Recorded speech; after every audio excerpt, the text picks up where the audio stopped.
10 million people. Gone. Not killed in a single war. Not swept away by one catastrophe. Just gone. City by city. Temple by temple. Over the course of about 150 years, one of the most brilliant civilizations in human history simply stopped existing. The plazas that once held tens of thousands of people fell silent. The priests stopped performing rituals.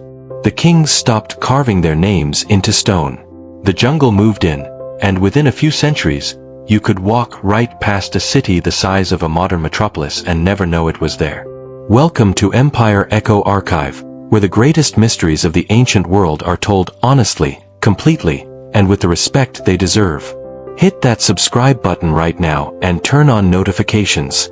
Because what you are about to hear is not the version they taught you in school. What you will learn in this video. How the Maya built one of the most advanced civilizations in human history, and what made them genuinely extraordinary.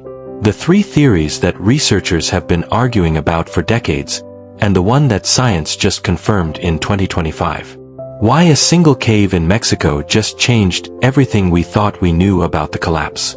The new discovery that showed the collapse was not about drought at all, and what it was really about. Why the Maya never truly disappeared, and what that means for the story we have been telling all along. Who the Maya actually were. Here is the thing that most people get wrong about the Maya before we even get to the collapse. They were not one empire. Not one king, one capital, one unified power stretching across Central America. They were something closer to ancient Greece. Dozens of independent city-states, each with its own ruler, its own army, its own patron gods. Tikal and Calakmul were rivals the way Athens and Sparta were rivals. They traded with each other, married into each other's dynasties, and occasionally tried to destroy each other completely. At their peak, roughly 250 to 900 AD, the period historians call the Classic Era, the Maya lowlands held somewhere between 10 and 15 million people. The city of Tikal alone covered 60 square kilometers and held up to 100,000 inhabitants. That made it larger than most European cities of the same period. And these were not simple people building simple things. The Maya independently invented the concept of zero. They built a calendar so precise it calculated the length of the solar year to within minutes. Their astronomers tracked Venus with an accuracy that rivaled anything Europe would produce for another 1,000 years. They built pyramids without metal tools, without the wheel, without draft animals, and those pyramids are still standing. So when this civilization collapsed, when the cities were abandoned and the jungle swallowed everything, the question is not just historical curiosity. It is genuinely unsettling. Because if they could fall, the question becomes, what exactly has to go wrong for something that extraordinary to simply stop? The collapse. What the stones tell us. The Maya had a habit that turned out to be enormously useful for archaeologists. They built stone monuments called stelae, tall carved pillars recording dates, events, royal victories, the movements of the planets. They erected these monuments regularly, almost obsessively, at specific calendar intervals. And then they stopped. City by city, the stelae record goes dark. Palenque, silent after 799 AD. Copan, last monument in 822 AD. Tikal, 869 AD. By 900 AD, most of the great southern lowland cities had stopped producing monuments entirely. Not because something destroyed the monuments. Because there was nobody left to build them. The archaeology inside these cities tells a story that is both precise and deeply strange. Some buildings show signs of hasty abandonment, objects left behind, unfinished construction, evidence of rapid departure. Others appear to have been gradually emptied over decades, the population bleeding away slowly like air from a tire. A few sites show evidence of violence, burned buildings, desecrated royal tombs, bodies left unburied. But many show no violence at all. Just silence, stillness, and eventually, roots. Something happened. Something big enough to unravel one of the most sophisticated civilizations on the planet. And for decades, researchers argued about exactly what. The three explanations. and why none of them are complete. The first explanation is drought. And for a long time, it was the dominant one. The evidence is real. Climate records pulled from lake sediments, cave formations, and tree rings all point to a series of serious droughts hitting the Maya lowlands between roughly 750 and 1000 AD. One drought in particular stands out.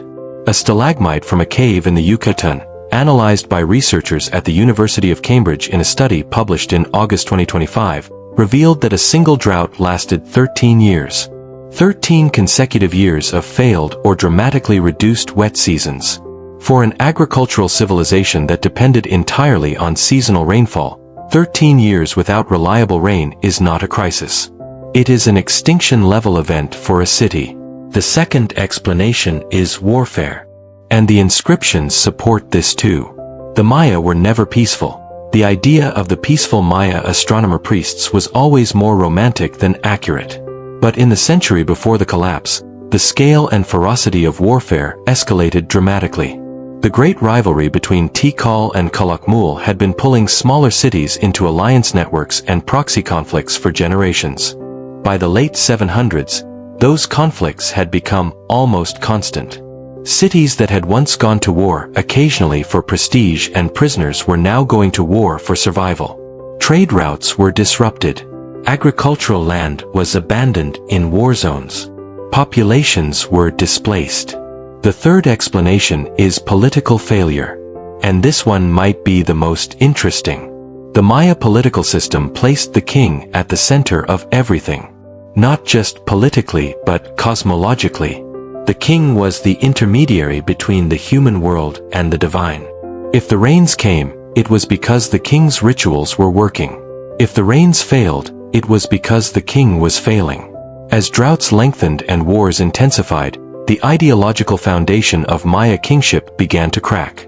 People who had built their entire worldview around the sacred authority of their ruler began to ask uncomfortable questions.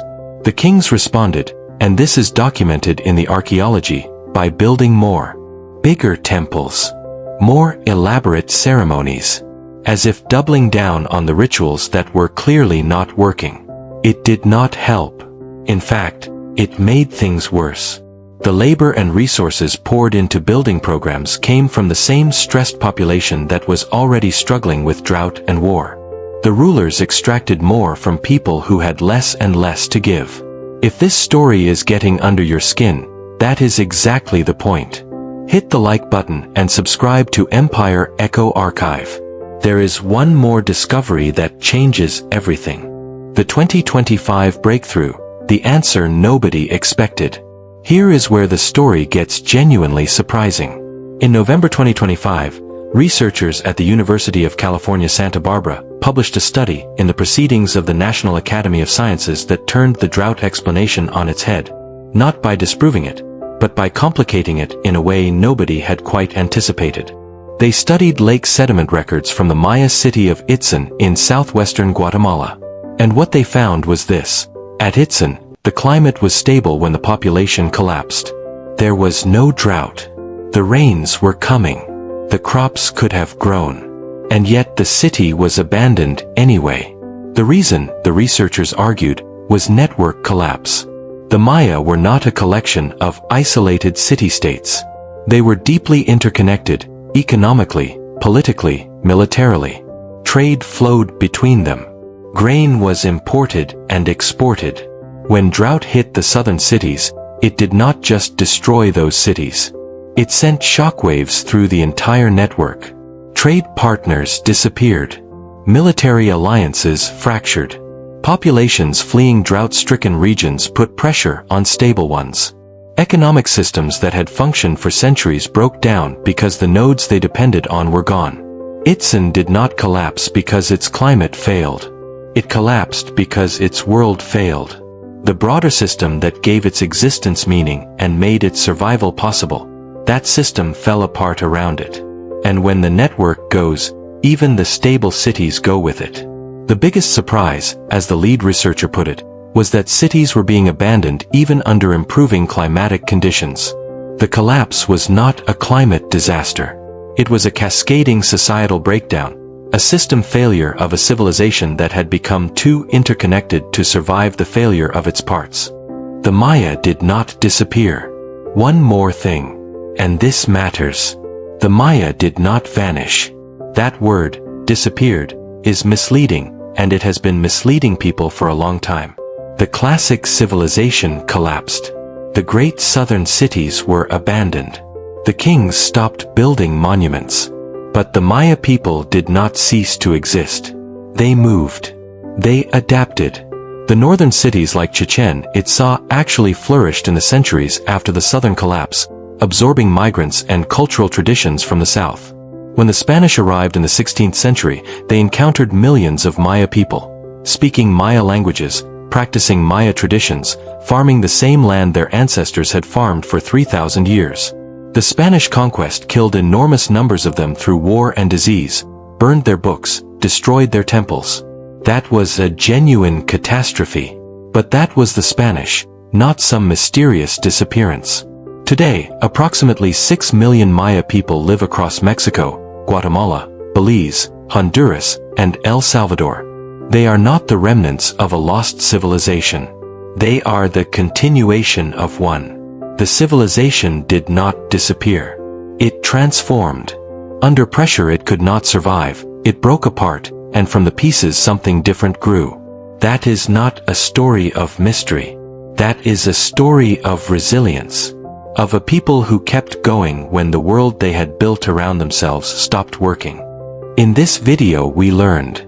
The classic Maya civilization at its peak held 10 to 15 million people, invented zero, built precise astronomical calendars, and constructed cities larger than most medieval European capitals. The collapse between 750 and 900 AD was not a single event, but a rolling abandonment of city after city across the southern lowlands. A stalagmite study published in August 2025 confirmed a 13-year drought during the terminal classic period, one of the longest ever recorded for the region. A November 2025 study found that some cities collapsed even without drought, pointing to cascading network failure as the true mechanism. When interconnected systems lose enough nodes, even stable ones fall. The Maya people never disappeared.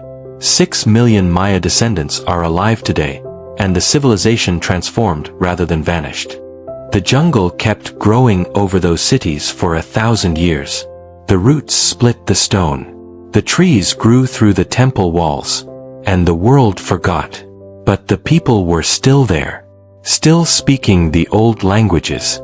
Still watching the same sky their ancestors had mapped with extraordinary precision 2,000 years earlier. The civilization fell. The people endured. That is the real story of the Maya. Not a mystery. A mirror, held up to every complex society that has ever believed itself too sophisticated, too interconnected, too advanced to fall. They were all of those things. And they fell anyway.